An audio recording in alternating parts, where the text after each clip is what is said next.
Hey guys, this is the last episode of the series. I'm so excited and a little bit sad. But I'm here with my good friend, Emily Piriz. Do you want to Hello. introduce yourself a little to them? I mean, some of them might Hey. already know who you are, so. Okay. Yeah, my name's Emily. Um, David and I go way back. We went to college together. I'm a singer, songwriter, musician. I've done a few TV shows. I did American Idol, Levels most recently. I'm actually moving to LA like in a week. So trying to really go for that goal of being full-time musician. Yeah, and you've been killing it. Like, you're so talented. And I think a lot of people don't know, like, our story about how we didn't talk when we first like met each other because we were Yeah. intimidated by like each other. That's so weird. Yeah, both of us. Yeah. You guys were like, well, I thought she like wasn't gonna be friends with me. And I was like, I didn't know anyone. I thought you guys were gonna be friends. But no, That I was love you so much. Like we've, been through a lot, like in our own lives and together, just like, from yeah, 4 or 5 years ago when we met. So just it's crazy and it's so cool to see how much you've grown, like specifically. So likewise. Yeah. yeah. Okay, so the first thing I wanted to ask you was, as an artist, do you feel like you have to kind of filter yourself on social media? Like, because I know before we've talked about this like a while ago, but do you ever feel like you're expected, maybe specifically as a woman, like in music, like to portray yourself as like sexy or like, anything, something like that? Yeah, I think more like more recently, I'm kind of trying to break out of those barriers and Mhm. not do what society tells me to do anymore. But yeah, I was definitely, I think, victim to that. Mhm. Kind of putting like a put together image all the time. Right. And you know me, I'm like put together, but not like I never wear makeup. I don't have shoes on ever. I'm always like kind of just like doing my thing. So a lot of times I felt a lot of pressure that when I do a show, I have to like do my hair perfect, put a bunch of makeup on, put on like a tight skirt and heels that I wouldn't normally wear, and all these things because that's what everyone's told me to do, Yeah. and that's what everyone's done before me. So, and of course, like sing the appropriate music. Um, for example, even when I was on American Idol, Hmm. I had just turned 18, but my first song that I sang on stage was Paris Ooh La La by Grace Potter. Right. And Harry Connick Jr., who was a judge at the time, he had a real issue with younger girls singing that song, because it's a very sexual song. Right. And he kind of called me out on it while I was on stage live in front of America, saying that that song's a little too sexy and I'm too young and all this stuff.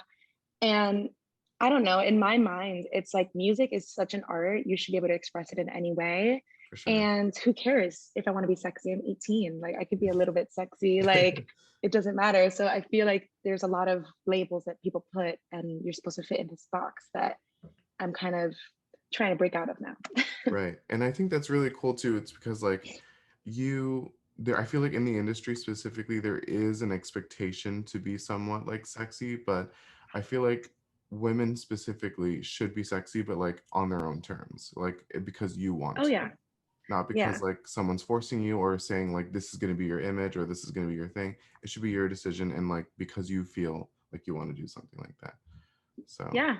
Definitely. I agree. Hmm. And yeah, specifically talking about you're a little different from most of the people because like you've been, on TV and you've performed in a bunch of places. So how do you think like those experiences, like because I don't think a lot of people understand what happens like behind the camera and like when the long nights and like the audition process and like the recording and all that stuff. How do you think that contributed? Like, how were you like mentally like during all those things? Um, to be honest, for the most part, I think mentally I was okay. I was in a good part of my life. Mhm. I was like in a good relationship at the time, and I was kind of living my dream, especially when I did American Idol, because American Idol I've been watching since season one, since I was like 7 years old. Like that was Yeah. like a huge goal. So it was just cool. So mentally, honestly, I think I was in a good place there. Mm. Um, but I think it helped me be stronger, put my foot down, make my own decisions. Because on those shows, I guess both of them I did were a little different. But for American Idol, for instance, you kind of get to choose your song. The whole beginning, you're on your own. Like they Mm. don't really help you prepare for audition. Hollywood Week, you're on your own. It's very grueling. Like there's no sleep, which I guess could be a little taxing on the mind. Yeah. But for the most part, like you get to pick your own things, but you have to get approval from producers and stuff. So I remember actually the night I got eliminated, that song that I sang wasn't the song I was supposed to sing. And 2 days before the show, they changed my song. I had to redo all the interviews, redo all the arrangements, meet again with the vocal coaches. Like everything got changed. Ugh. And I don't think it was like, because don't get me wrong, I had the most incredible experience on American Idol. I still keep in touch with some of the people, like Yeah. the production. It was amazing. But I was 18. I had just turned 18 on the show. So, I'm a little impressionable. I'm not really going to stand up. I want to like make a good impression and not like burn any bridges.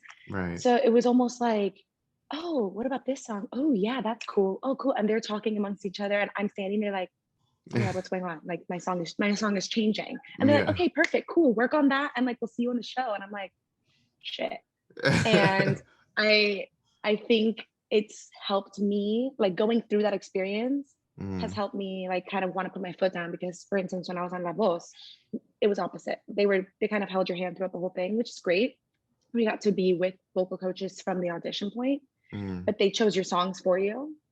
But I feel like I was able to use my voice and be like, no, I don't want to do this song. Like we'll do a different song. I don't care, you could choose it, but like we're not doing this. Yeah. So it kind of like gave me a little empowerment to be able to put my foot down and grow, and not just in the music aspect, but in every aspect of my life. Like I feel like those shows, like people could either get discouraged or you can like take off running. It kind Yeah. of like is that tough love that helps you grow. That's awesome. Yeah, I love hearing that, like whenever you would finish on a show, like and you would come back, I loved hearing like what you experience behind the scenes, because like it really is so different, like what you see on Oh TV yeah. and then like hearing like, wait, what? That's what happens? Like Oh yeah. it's harder than Well, you think. and yeah, and so the most recent one, Levels, I would say that one, mental health was like, an issue Yeah. during Levels, because we took a little break, but when we came back, it was during quarantine. So quarantine was already happening, and I'm sure you already know, and everyone watching already knows, like that did a number on our minds. It was Mm. hard to be in quarantine. So when we went back to filming, we were confined to our hotel rooms. Although we were tested like every week and everyone was negative, we were like in a bubble. We still weren't allowed to like fraternize with the other contestants or hang out, although those are our friends. Like we've already been with them the rest of the season. Yeah. So that was kind of hard, because I was like totally alone in my hotel room. And then I'd see like my friends like hanging out back home, or like just my family. And I would like kind of just cry because I'm like, I can't watch Netflix in my room anymore. Like it was difficult for sure. Yeah, That's so crazy. But you made it through. Like you're I stronger made because it of it. through. So I made it through. Yeah, for sure. well, another question I had was, like whenever you're feeling down or like, feeling depressed or anything like that, like, do you have any sort of like self-care rituals or like, I know that you said that you like really love therapy. How's that for you? It's great. I never done it before, and I love my therapist. I guess like you have to have a good therapist. She's incredible, and I've only seen her like 3 or 4 times through Zoom, Yeah. but it's like it really does make a world of difference, honestly. Like if I, don't have enough money to do it every 2 weeks, like I'll wait a month, or like I'm seeing her tomorrow for the first time in a month, and like that's Yeah. okay.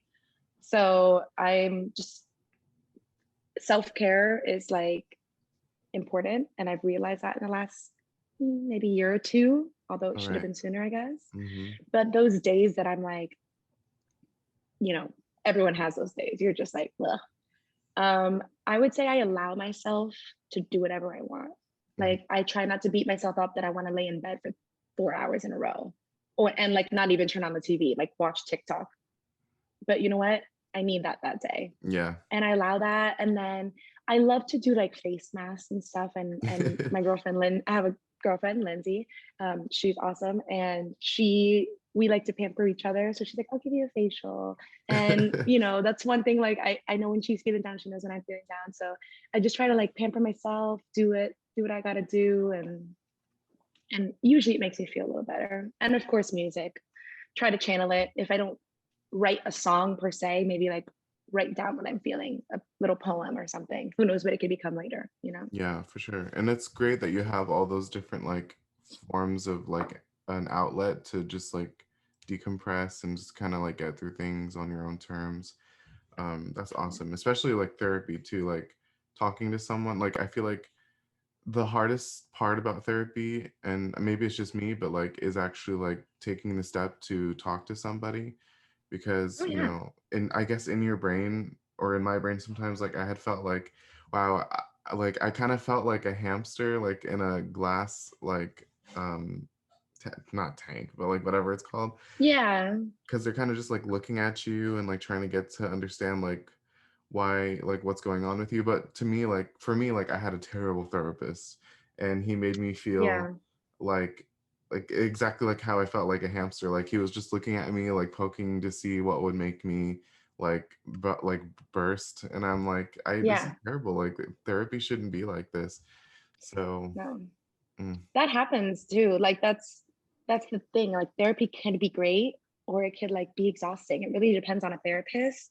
And I think that's why I love mine because there's like different approaches. There's that, you know, you tell them something and then they go, okay, like how does that make you feel? And blah blah. And they uh, keep like asking prying more.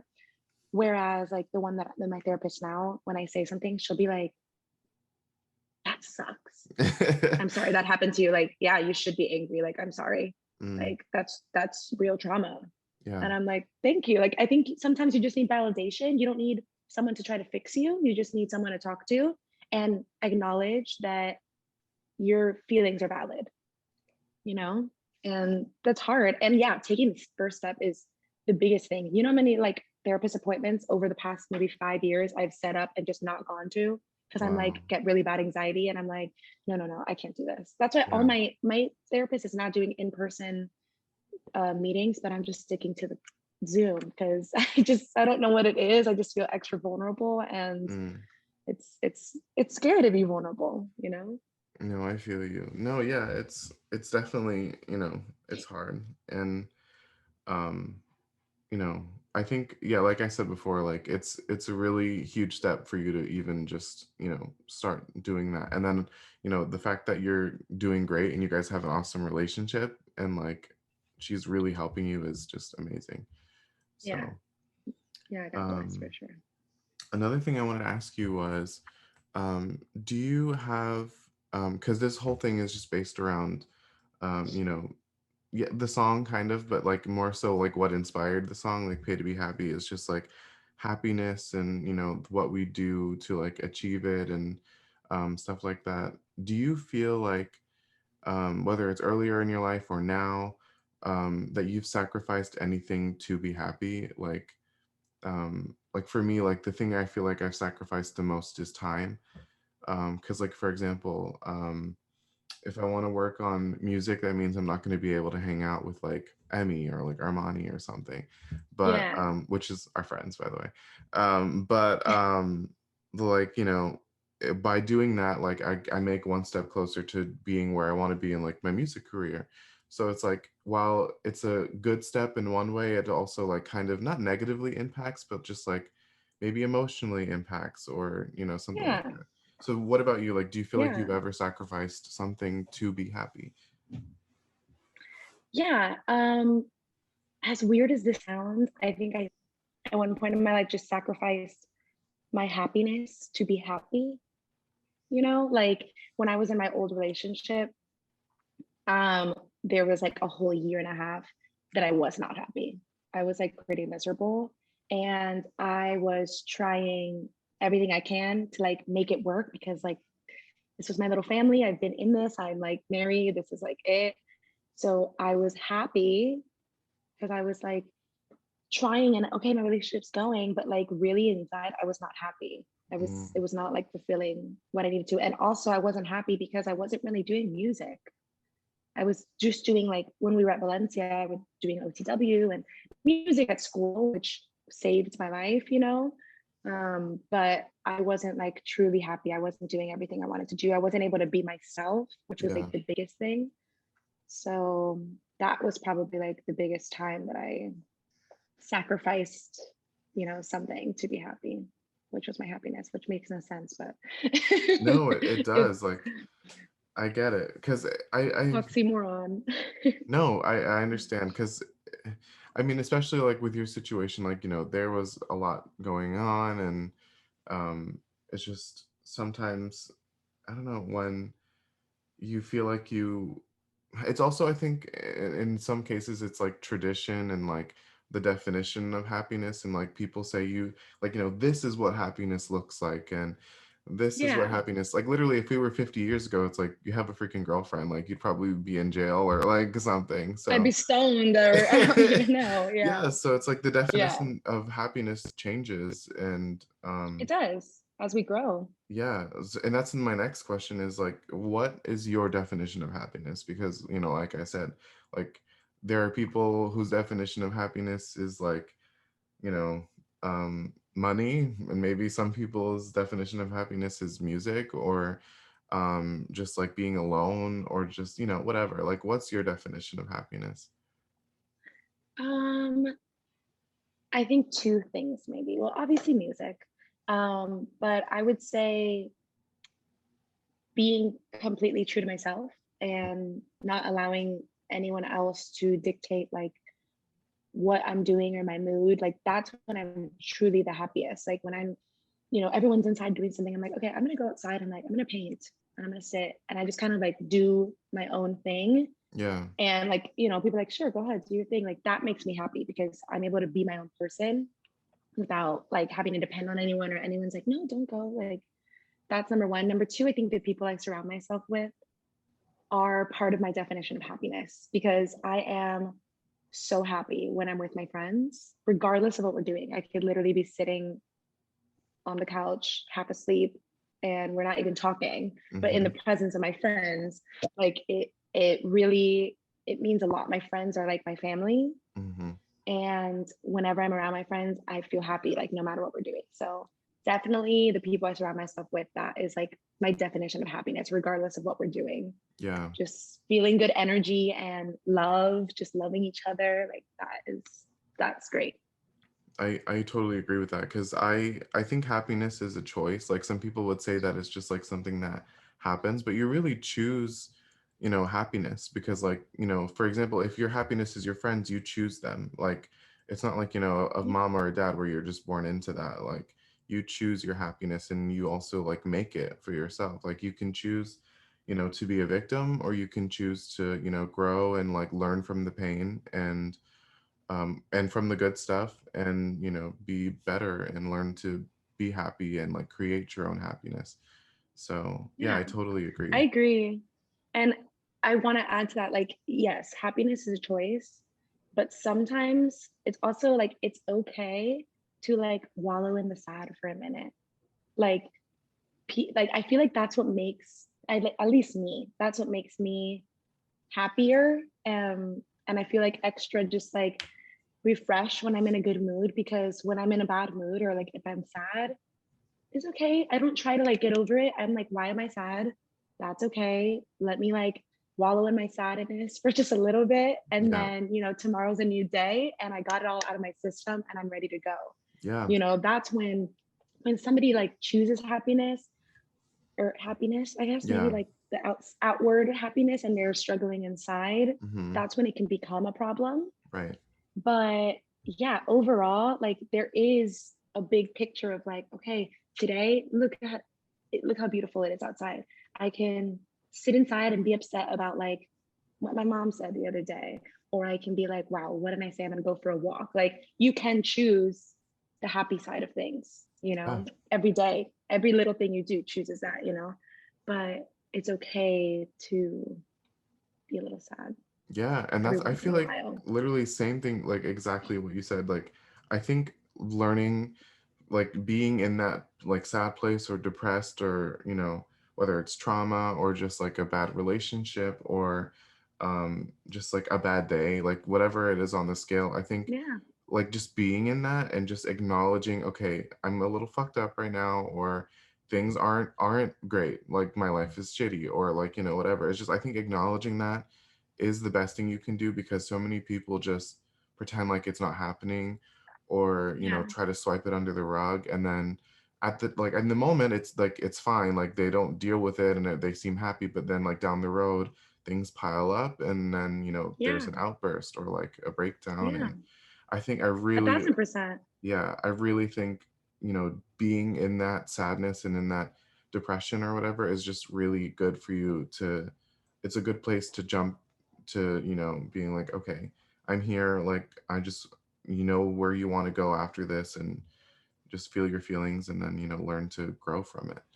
So, Yeah, definitely. And I think society kind of plays a role in a way that like they want you to be happy, I guess everyone, right? But when you're having a bad day, you go on social media and you like put on a happy face. So mm, sometimes for somebody else, like at home, that maybe is having a shit day, they're looking like, look at all these happy people, blah, blah. But like, that's not the case. yeah, All those people aren't perfectly happy. Look at, for instance, like Robin Williams or like celebrities that, have committed suicide, yeah, unfortunately, because they were struggling internally and nobody knew because they wanted to make us happy and they put on a happy face. right. So it really can pile up. And it's important to acknowledge those sad days and, either talk to somebody about it or just, understand yourself.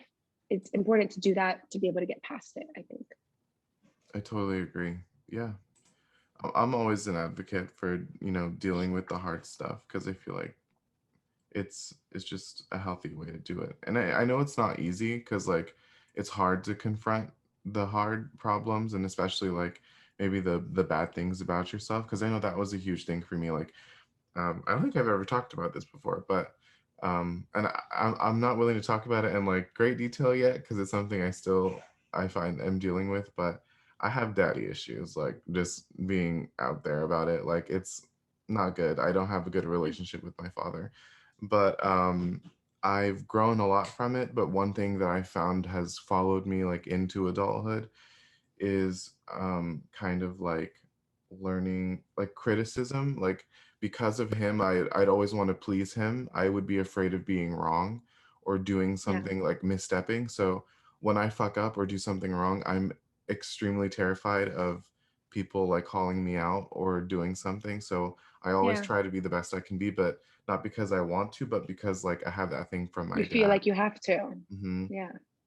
So, Yeah. and that was That's something I hard. learned on my own. Like, I was talking to my mom about it, and it was something that I was like, oh my God, I do that.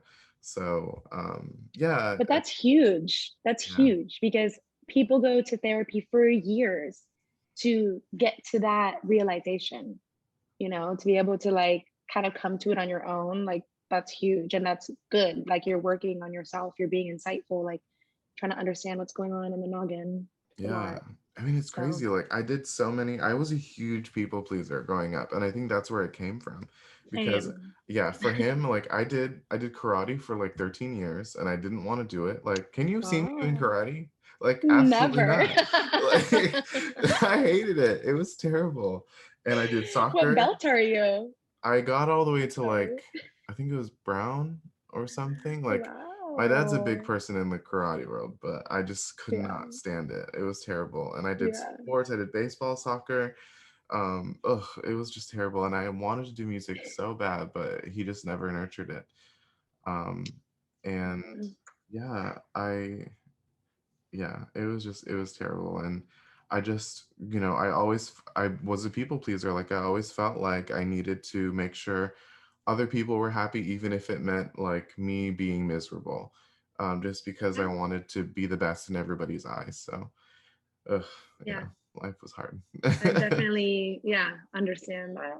Not in the dad sense that I don't understand personally, but I understand trying to please everyone to your demise. It's dangerous. It's so Yeah. dangerous. Like you think it's like a lot of people might think, "Oh, that's cute." Like it's, you're just being nice. And I'm like, it's toxic. Like you just stop It's caring like you're about yourself. draining. I'm draining, like, it's like I'm sucking a life out to give to somebody, but like you're not giving it to yourself. You Hmm. can give, but you have to, like, stay full, to stay like charged, Yeah. because And it's yeah. very draining. And honestly, that's something Very. I feel like I got over recently. Like I'm talking like the last 2 or 3 years, because like Oh yeah. even in like when we were in opera theater workshop in college, like I had like an anxiety. What I didn't know was an anxiety attack. Like we went out to eat. I don't know if you were there, but I remember I turned white and I was like I couldn't eat, and me not eating is unheard of. So like Yeah. Whoa. so I was just like, I remember we were at the dinner table and I'm just like, I wanted to go home and I was just feeling terrible. And then later on, like a few months ago, when I found out I had anxiety, I feel like that's what it was. Like I was just like, Probably. trying to help people with their drama and trying to help this person with that and trying to do this for that person and being around for that drama. I just felt like piled up on top of me and I just couldn't handle it. Yeah. You So spread yourself way too thin. yeah. So I don't do that anymore. Yeah. Thank goodness. I think I'm still working on that. I've acknowledged it. So I definitely carve out time for myself. Hmm. But, I've always struggled with like saying no. I always like to take on everything I can and, and torture myself. I'm like, I gotta be here, but I have to be here in an hour and I have to be here. And yeah. Oh yeah, and it's But that's another thing. It's like okay. saying no. It's one of it's literally the same thing but different word. Like it's hard because you don't want to let somebody down, but then once you do it, you're just like, Yeah. wow, I avoided so much anxiety like and So much. difficulty. Like, ugh, but that's Yeah. good. Like it's great that you also like you're acknowledging these things and just like taking it day by day and Yeah. like realizing those things. So Yeah. And like a perfect example of, I was like, yes, I'm glad that we did that. Me and one of my friends who I love, and her name is Lindsay also. But she is a musician, awesome singer, songwriter. So we've been planning, like, okay, let's get together and like write songs. And then, she'll either be like, oh, like, I don't know if I'm feeling it today. Or I'm like, I'm a little like sad and I just want to like lay in my bed. And we've canceled on each other, but for those reasons. And yeah. neither of us care. I'm like, oh my God, hello, that's fine. Like, relax tonight. Like, don't worry. Or she'll be like, oh, it's okay. Like, we could do a Zoom call. We can, we like make it work. Mm, But we both are like, do not say I'm sorry. Like, because we understand, I feel like mental health comes first. I mm, think our generation kind of now really truly understands that. And saying no is like important, because I would yeah. spread myself thin, not only with my friends, with school, but with work. I was picking up shifts, not having a day off, or like I needed to go on a vacation and I put a request. They're like, oh, I don't know if I can take that request. I'm like, oh, okay. Meanwhile, it's like my cousin's birthday and I really shouldn't be asking permission. I should be like, I'm going out of town. But there's such like a toxic work ethic that's been like pushed upon us that it's hard to say no. Yeah. I don't want to let anyone down. My work people, my coworkers, especially, I don't want to fuck them over. Yeah. So it's a weird balance you have to kind of play with yourself. No, I agree. I mean, at least, I mean, the good thing is that we've noticed those things, like, Mhm. and they're just, learning to deal with it. Because I feel like maybe not our parents, but like our parents' generation, like you said, and like just the people before us, I feel like their thing was just making, uh, I saw this somewhere on Instagram where it's like we need to outgrow our parents' generation's idea of the grind, where it's like you shouldn't work until you're like, dead because like, I've turned down jobs in the past because the hours were too long and I wouldn't have time to do things that I enjoyed.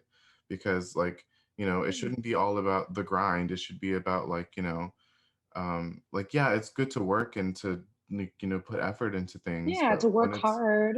yeah, but when it's consuming your life and draining your, your day and your energy, like that's not a life. Like that's not Yeah, no, how we should live. So that's one thing it's not. I see our generation is kind of just like prioritizing mental health and not like overworking or like doing Yeah, things in excess. So yeah, ugh, it's I like crazy out here. it. I know, it's crazy in these streets. Hmm. But it was so awesome to talk to you. Like I know we haven't talked in a while just because of COVID and you being a star and Mhm. everything. So Oh, boo. but I know. seriously, Thank you thank for you. having me. I'm like excited to be a part of this. I've Of been watching the course. other one, so it's exciting. Yeah, I'm glad we got to do this. And is there anything you want to tell people like before we go about like what you have coming next or anything you have planned? Um, so my like calendar is kind of on a pause right now because I am moving. But I guess just like maybe follow me because I really soon I'm gonna be, putting more things up. I'm working on writing right now. I'm actually headed to Miami after I hang up this call. I have a show tonight there. So if you're in Miami, I think it's called Taima in Doral, and I'm singing for this jam. It's called El Jam Live, and I'm doing a couple songs. Um, but yeah, I'm gonna be in LA, and I'm gonna get some music going, and I'm recording a song in Miami this week as well. So trying to get all my ducks in a row. So I don't have any specifics to release right now, but stay tuned. Nice. And is that the YouTube, the thing that'll be live on YouTube? It's on YouTube, so it will be live on YouTube. You're right. Yeah. Cool. If you're in Miami, you can go, you can make a reservation. But yeah, it's going to be live on YouTube starting at 9 p.m. Eastern Standard. Cool. And I'll make So sure check to it put out. the link like in the comments or in the description so people can watch it after this video. Because this will be Okay. out at 4, so people can watch this and then watch you. So, oh my gosh, I'm so excited for you Perfect. and all the amazing things you're gonna accomplish. And if even if I don't see you like here in a while, like I'm gonna make I've literally been making it a a goal to just like go out and like travel because I never do anything. Like I never go visit like other states and do fun things in music. So Yeah. I'll try to visit you and have an Come and avocado visit. like do yoga in California. Yeah, let's do it. I don't know what the avocado part, but I don't know, like that's all I go see on a hike on California. Runyon Canyon. Oh yeah, it's all about the avocado. I'm the weirdo that doesn't like them. Sorry. Oh my gosh. But seriously, But thank yeah, you come so much for visit. doing this. I really appreciate Of it. course. No problem. Thank you. I beg to be happy.